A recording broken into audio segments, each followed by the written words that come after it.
यह वो लम्हा है जब नाहिर की जिंदगी का सबसे बड़ा फैसला होने वाला है। एक तरफ रूही है जो सच्चाई और मोहब्बत की मूरत है, और दूसरी तरफ सुकून जो बज़ाहिर नर्म लहजे में बोलती है मगर उसके लफ्जों में शैतान की सरगोशियां छिपी हैं। आज के दिन सूरज ढलने से पहले एक ऐसा खेल शुरू होता है जिसमें हर किरदार अपनी अपनी चाल चलता है, लेकिन अंजाम कोई नहीं जानता। शुरुआत होती है नाहर के कमरे से। वही बॉय एंटा। वो आईने के सामने खड़ा है, आंखों में एक अजीब सी खालीपन, जैसे किसी और की रूह उसके जिस्म में बसी हो। वो कहता है, मैंने फैसला कर लिया है, आज मैं सुनी से शादी करूंगा। ये अल्फाज सुनते ही रूही का दिल जैसे रुक सा जाता है। उसकी आंखों से आंसू बहने लगते हैं, मगर नाहर की आंखों में कोई एहसास नहीं। उसकी हर हरकत, हर सांस किसी गैर मरी ताकत के जेर असर महसूस होती है। यह सब कुछ कोई आम बात नहीं थी।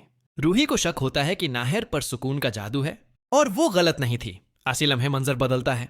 सुकून एक कमरे में बैठी है, हाथ में एक काली मोमबत्ती, सामने नाहर की तस्वीर और नीचे जमीन पर कुछ अजीब निशानात। वो आहिस्ता आहिस्ता मंत्र पढ़ रही होती है।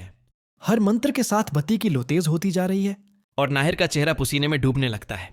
ये विष है, जादू की कैद। दूसरी तरफ दादी, जो पहले रूही के साथ थी, अब मुकम्मल तौर पर सुकून के काबू में आ चुकी है। सुकून ने दादी को भी उत्मा के साये में ले लिया है। दादी अब वो औरत नहीं रहे जो बरकत देती थीं, बल्कि वो औरत बन चुकी हैं जो हर अच्छाई को रोकती हैं। घर का माहौल जैसे कब्रिस्तान हो गया है। रात के सुनाटे में कभी दरवाजे हिलते हैं, कभी खिड़कियों से सरगोशियां आती हैं, और कभी आंगन से किसी औरत के कदमों की चाप सुनाई देती है। रूही सब कुछ महसूस कर रही है, लेकिन अब वो डर नहीं रही।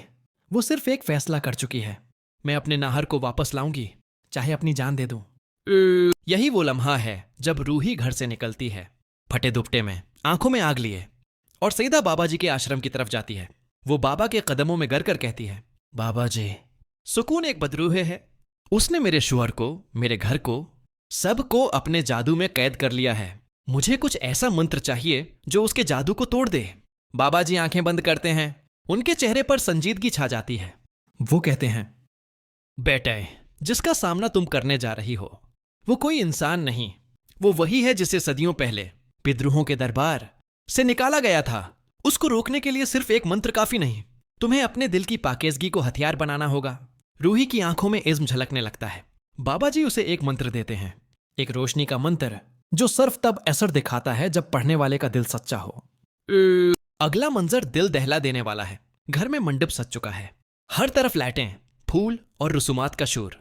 नाहिर बैठा है, रूही के आंसू जमीन पर गिरते हैं, और वो आहिस्ता से कहती है, ये सिर्फ मेरी मोहब्बत नहीं थी, ये सच्चाई की ताकत थी।